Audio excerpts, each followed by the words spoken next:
Hello good morning friends.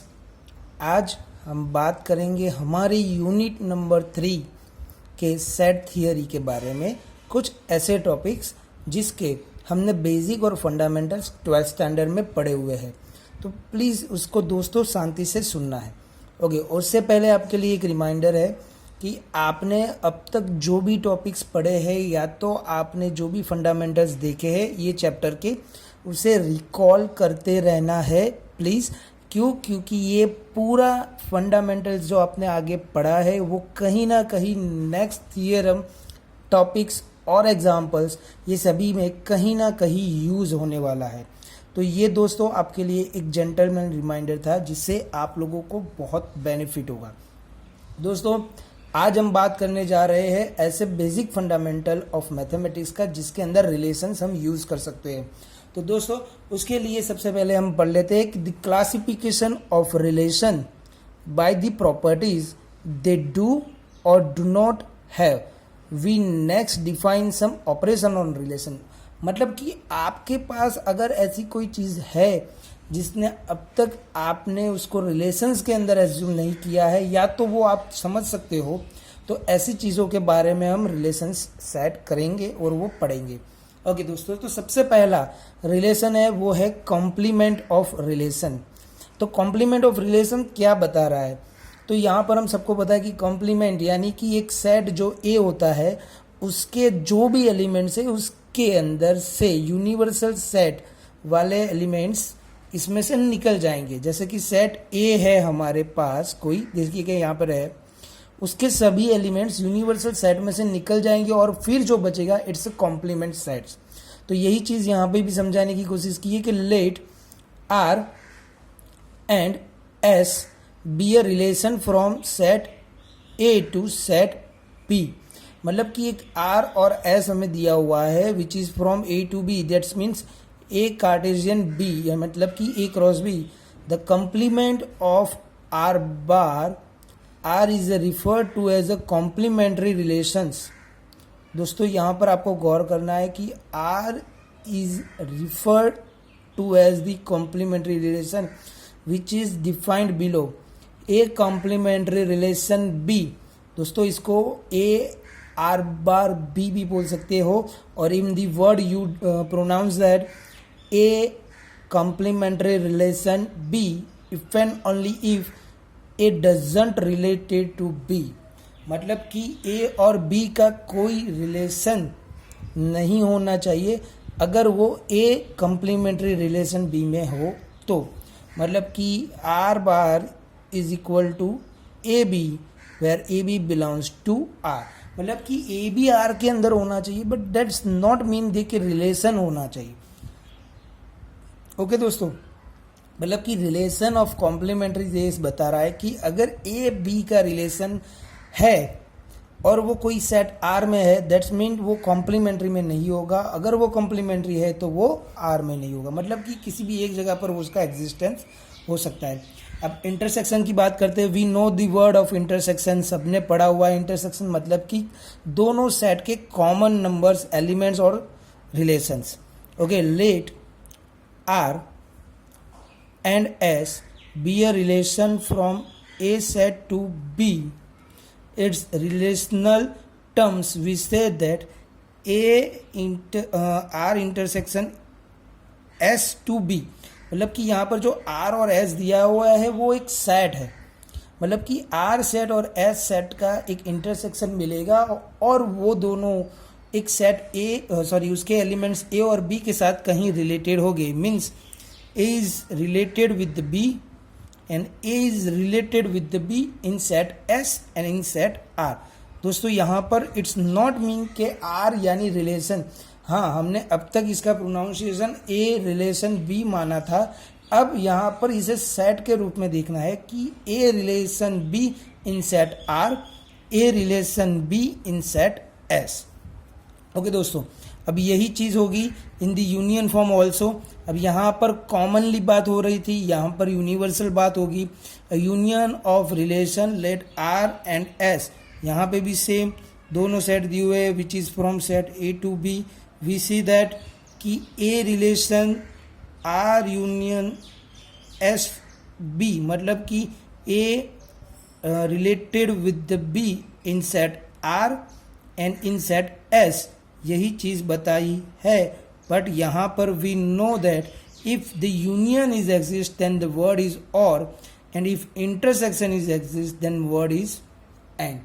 तो दोस्तों ये था हमारे 3 वर्ड्स या 3 ऐसे मैनिपुलेशन ऑफ रिलेशन. अब दोस्तों उसी के साथ और एक हमारे साथ रिलेशन जुड़ गया है which is the inverse of a relation. Inverse of relation हम सब जानते हैं कि किसी भी सेट हो या किसी भी चीज हो तो उसका एक इनवर्स रिलेशन होता ही है. मतलब कि अगर सेट में ए रिलेशन बी होगा तो उसका इनवर्स होगा बी रिलेशन ऑफ इनवर्स ए. दोस्तों यहाँ पर ये दिखाया गया है कि लेट आर, यहाँ पर अब एक ही सेट की बात होगी. Let R is the relation from A to B is inverse relation usually written as a R inverse. यहाँ पे ये नोटेशन दिया हुआ है. The relation R inverse is a relation from B to A. यहाँ पर R is given from A to B and R inverse is given from B to A. Reverse order from R. दोस्तों यहाँ पर आपके लिए ये word जानना बहुत ज़रूरी है. What is the meaning of reverse order of from R. मतलब कि आर के अंदर it's goes to A to B, in the inverse is goes to B to A. मतलब कि यहाँ पे दिखाया गया है कि B inverse relation with A. देखिए दोस्तों ये दिखाया गया है कि B inverse relation with A in set R if and only if A related to B. दोस्तों यहाँ पर आपको देखना है कॉम्प्लीमेंट्री और इनवर्स ये दोनों के अंदर बहुत ही माइनर डिफरेंस है. कॉम्प्लीमेंट्री ये दिखाता है कि अगर वो एक सेट में है तो दूसरे में नहीं होगा, तो भी जाके उसका दूसरा सेट मिलेगा, वो कॉम्प्लीमेंट्री बनेगा. जबकि इनवर्स ये बता रहा है कि अगर वो सेट में एग्जिस्ट है तभी उसका इनवर्स बन सकता है. मतलब कि A related to a B then if and only if append B it's inverse related to A. Now दोस्तों हमने चैप्टर 1 के अंदर ये वर्ड बहुत बार पढ़ा हुआ था कि जिस सबको हम पता था कि domain and range. It is clear from that R inverse of inverse is equal to R. मतलब कि ये दिखा रहा है कि अगर आप इनवर्स का इनवर्स ढूंढोगे तो वो सेट खुद हो जाएगा. It is not hard to see that अगर डोमेन ऑफ इनवर्स है in the original set it's a range and the range of the inverse in the original form it is domain. मतलब कि set के अंदर अगर domain है, are हमारा domain ए है तो इनवर्स में उसकी रेंज ए हो जाएगी. अगर रेंज हमारी बी है तो डोमेन हमारा इनवर्स में बी हो जाएगा. दोस्तों मतलब कि ये चीज़ें समझने लायक है कि अगर इनवर्स डोमेन है तो रेंज वो हो जाएगी इन द एक्चुअल सेट, अगर वो हमारा रेंज है तो इन द एक्चुअल सेट हो जाएगा डोमेन. सो दोस्तों ये अब बात हो गई इन द जनरल फॉर्म और मैनिपुलेशन ऑफ रिलेशन. अब इसके अंदर हम 5 थियरम पढ़ेंगे और एक कॉम्प्लीमेंट्री सेट के बारे में पढ़ेंगे और उसके 2 सब्जेक्टिव रिलेटेड थियरम है. अब यहाँ पर ये जो थियरम पढ़ेंगे उसमें से काफ़ी ऐसी चीज़ें और प्रॉपर्टीज़ या रिजल्ट जो हमने चैप्टर 1 के अंदर पढ़ा हुआ है जिसका आपको वहाँ से यूटिलाइज करके यहाँ पे उसकी प्रूफ समझनी है. ओके दोस्तों, तो यहाँ पर हमारे पास थियरम नंबर 1 है. Suppose that R and S. यहाँ पे हमारे पास 2 रिलेशन दिए हुए हैं. R and S are relations from A to B. यहाँ पर हमारे पास 4 रिजल्ट्स है वो जो हमें प्रूव करने हैं. आर इज अ सबसेट और equal to S then its inverse is also subset or equal to S. If R is a subset or equal to S, then its complement is in reverse side. मतलब कि R is a subset of S, then its complement is in the reverse from that S bar means the complement of S is a subset of complement of R. If R intersection S whose inverse it's similar like a inverse of individual with the intersection. मतलब कि are और S का हम intersection निकालेंगे फिर उसका inverse ढूंढेंगे, या तो पहले हमने इंडिविजुअली इन्वर्स निकाल लिया है फिर इंटरसेक्शन करेंगे, both are the same thing. Similarly, into a union side, if R union S inverse or equal to R inverse union S inverse, मतलब कि अगर सेट का पहले हम यूनियन निकाल लेते हैं फिर इन्वर्स करते हैं और पहले इन्वर्स कर लेते हो फिर यूनियन निकालते हो, that's the things are same. And the result number 4 says that कि R intersection S complement it's R complement union S complement, मतलब कि कॉम्प्लीमेंट्री के अंदर ये पूरा रिवर्स हो जाएगा कि अगर आपने उसके इंटरसेक्शन का कॉम्प्लीमेंट निकाला है तो दोनों के इंडिविजुअल कॉम्प्लीमेंट का यूनियन मिलेगा. दोस्तों ये देखिएगा, इन्वर्स और कॉम्प्लीमेंट में मैंने बहुत बताया था आपको कि दोनों में माइनर फ़र्क है, बहुत ही आसान है. और वो जो हमने आगे ये आप 4th नंबर और 1st नंबर 2 नंबर जो भी टॉपिक्स थे उसमें पढ़ सकते हो. तो यहाँ पे यही बता रहा है कि अगर इंटरसेक्शंस के कॉम्प्लीमेंट्स निकालते हो तो वो इंडिविजुअल कॉम्प्लीमेंट्स जो हमने निकाले उसके यूनियन के बराबर मिलेगा. सेम अगर यूनियन निकाल के उसका कॉम्प्लीमेंट करते हैं तो वो इंडिविजुअली कॉम्प्लीमेंट के इंटरसेक्शंस के बराबर मिलेगा. दोस्तों अब यहाँ पर हमने उसकी प्रूफ की बात कर लेते हैं. तो प्रूफ नंबर ए और बी हमने यहाँ पर दिखाया, ए और सी हमने यहाँ पर दिखाया हुआ है, क्योंकि यहाँ पर जो प्रूफ नंबर बी और सी है उस बी और डी है, ये देखिए बताया हुआ है कि प्रूफ नंबर बी और D are special cases of general set. दोस्तों यहाँ पे आप देखिए कि it is in B and D are general set properties which is refer in chapter 1. This proof is straightforward and it's left as an exercise. So sorry दोस्तों, ये आपको खुद से थोड़ा बहुत ट्राई करना पड़ेगा. ए और सी के बारे में आप पढ़ लीजिए, फिर खुद से बी और डी के बारे में आप पढ़ाई करके चैप्टर 1 से रेफरेंस लेके आप कर सकते हो. तो प्रूफ नंबर 1 के बारे में मैं बताता हूँ. प्रूफ नंबर 1 हम सबको बताया की थी कि R इज ए सबसेट और equal to S, then its inverse is also a subset, यानी कि R inverse is a subset और इक्वल टू S इनवर्स. तो दोस्तों यहाँ पर हमें एक रिजल्ट तो दिया हुआ ही था कि R इज अ सबसेट और इक्वल टू S, वो हमने सपोज कर लिया. Then A B belongs to R inverse. यहाँ पर मैंने जो R दिया था उसके अंदर, ये जो R था उसके अंदर हमने एक A B belongs to R inverse किया. मतलब कि अगर A B belongs to R inverse है then B A belongs to R होगा. So B A belongs to R है तो B A is also belongs to S होगा. This is in turn implies that अगर B A belongs to S है, जैसे यहाँ पे A B belongs to R inverse था तो B A belongs to R मिला, वैसे ही अगर B A belongs to S है then A B belongs to S inverse हो सकता है.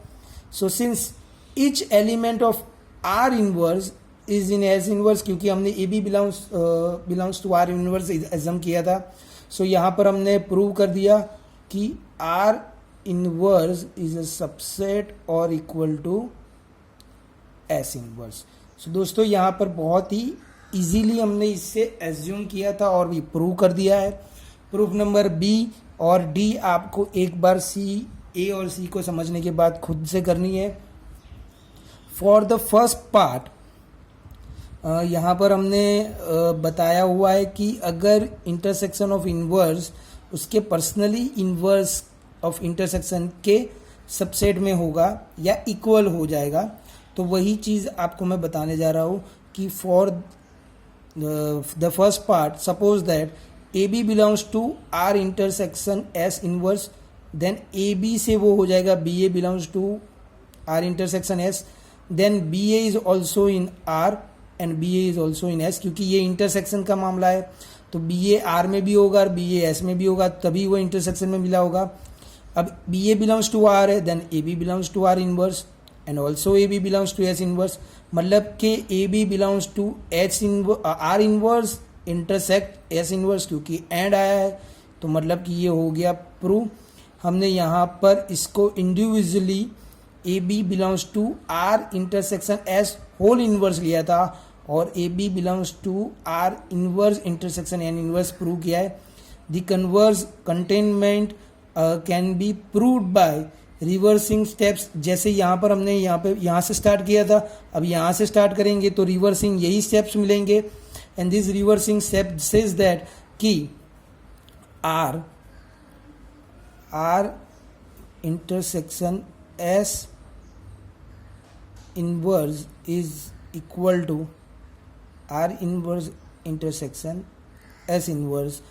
A similar argument works to show that R union S inverse is equal to R inverse union S inverse. दोस्तों हमने यहाँ पर ये result prove किया है. हमने कन्वर्स पार्ट आपको नहीं दिखाया है. कन्वर्स पार्ट आपका सेम टू सेम यही चीज़ आपको इसको कन्वर्सली लिखनी है कि A B belongs to R inverse intersection N inverse. That means A B belongs to R inverse and A B belongs to S inverse. Then B A belongs to R and B A belongs to S. So that A B A belongs to R intersection S. That means the A B belongs to R intersection S whole inverse. So both are the subset to each other. So that's why similar. दोस्तों यहाँ पर मैं आप चीज़ को एक चीज़ ये दिखाना चाहता हूँ कि अगर A इज ए सबसेट और इक्वल टू B मैं प्रूव करता हूँ and B is a subset और इक्वल टू A मैं प्रूव करता हूँ, देन सबसेट और equal to property says that A equal to B. मतलब कि यहाँ पर ये रिजल्ट से मैंने प्रूव किया था कि R intersection S inverse is a subset और equal to R inverse intersection S inverse. And the converse you prove that R inverse intersection N inverse is a subset और equal to R intersection S inverse. So दोस्तों अब यहाँ पर ए और सी की proof की बात हो चुकी है और साथ में हमने इसके बी और डी पार्ट्स को भी आपके लिए एक्सरसाइज में छोड़ा हुआ है. आई होप सो आप लोग उसके इजीली कर सकते हो. अब दोस्तों ये जो लिखा हुआ नीचे है कि the relation R and R inverse can be use to check if R has the properties of relation that we presented in above. We saw that earlier that R is a symmetric if and only if R is equal to R inverse. मतलब कि R and R inverse both are the same concept or both are the symmetric if and only if. Here are some other connections between operations and properties of relations. मतलब कि अब दोस्तों दूसरे examples और theorem से हमें पता चलेगा कि what are the next properties and relations of the theorems. तो दोस्तों ये था हमारा theorem number 1. Now theorem number 2 says that R and S are the relation on set A. R is a reflexive, so R inverse is a reflexive. R and S are reflexive, then its intersection and the union both are the reflexive. And if R is a reflexive, if and only if it's complementary, it's irreflexive. तो दोस्तों यहाँ पर आपको समझना है कि हमने यहाँ पे थियरम के 3 पार्ट्स को बताया है. अब एक बात करते हैं कि उसके पार्ट ए से स्टार्ट करते हैं. Let delta be A equality relation on A. We know that R is a reflexive if and only if delta is a subset और equal to R. Clearly delta and delta inverse are equal, जो हमने देखा था कि R and R inverse are equal. यहाँ पर reflexive बताने की बात है. So delta belongs to delta is a subset और equal to R. Then delta is a equal to a delta inverse which is subset और equal to R inverse. Delta is a subset और of R and delta is a subset और equal to R inverse. So by theorem of 1 so R is a reflexive. हम सबको पता है कि reflexive बताने के लिए हमारी कौन सी प्रॉपर्टीज जरूरी है, उसी प्रॉपर्टीज का हमने यूज करके यहाँ पे दिखाया हुआ है. रिफ्लेक्सिव के बारे में मुझे बताने की ज़रूरत नहीं है कि रिफ्लेक्सिव क्या होता है कि A belongs to A relation to B and B relation to I, that it is R is reflexive. So वही चीज़ है, डेल्टा इज सबसेट और equal to R and delta is also subset और equal to R inverse. So it is reflexive. Second part prove करना है कि R and S are reflexive, that is intersection and union both are reflexive. The prove that part B we note that delta is subset और equal to R and delta is subset or equal to S. Then delta is subset or equal to R intersection S and also in union S. मतलब कि अगर delta R में भी है, S में भी है और R और S दोनों रिफ्लेक्सिव है तो उसका एक कॉमन डेल्टा उसके इंटरसेक्शन में भी मिलेगा और यूनियन में भी मिलेगा. So that's why both R intersection S और R union S are reflexive. We note that a relation, अब तीसरी प्रूफ की बात करें कि R रिफ्लेक्सिव है but R complementary is reflexive. We note that a relation S is a irreflexive. यहाँ पर एक और सेट की बात कर ले कि S is a irreflexive if and only if is S delta intersection is phi. Then R is a reflexive. यहाँ पे R रिफ्लेक्सिव दिया है तो if and only if delta is subset और इक्वल टू R होगा. क्यों? क्योंकि ये R रिफ्लेक्सिव है तो उसका इंटरसेक्शन विद द कॉम्प्लीमेंट्री, मतलब कि डेल्टा R में है तो R बार में नहीं ही होगा. सो उसका R बार और डेल्टा का इंटरसेक्शन क्या मिलेगा? Phi. If and only if R is irreflexive. ऊपर का स्टेटमेंट जो है वो समझाने के लिए दिखाया था कि अगर किसी S के अंदर कोई एक डेल्टा है और उसका डेल्टा नहीं है, एक डेल्टा सेट है और एक S सेट है, अगर उसका इंटरसेक्शन हमें फाई मिल रहा है that means the set S is irreflexive. अब यहाँ पर ये चीज़ बताइए कि R इज अ रिफ्लेक्सिव, मतलब कि ये डेल्टा जो हमने पहले स्टेप से लिया है वो यहाँ पे दिख रहा है वो R में है. बट ऑब्वियस सी बात है कि अगर R में है तो कॉम्प्लीमेंट्री में नहीं होगा. अब कॉम्प्लीमेंट्री में नहीं है तो मतलब कि उसका और सेट का इंटरसेक्शन फाई मिलेगा, और जो यही बता रहा है कि अगर इंटरसेक्शन फाई है तो सेट इरिफ्लेक्सिव है. मतलब कि अगर कॉम्प्लीमेंट्री और सेट एलिमेंट उसका इंटरसेक्शन फाई है तो मतलब कि सेट R इज इरिफ्लेक्सिव. तो दोस्तों यहाँ पर हमने दो थियरम के और manipulation of set theory relations के बारे में हमने बात की थी. आई होप सो आप लोगों को समझ में आया होगा. सो नेक्स्ट जो भी थियरम बचे हैं हम नेक्स्ट वीडियो में डिस्कस करेंगे और रिमेनिंग टॉपिक्स को कवर करेंगे. Thank you so much. Have a nice day.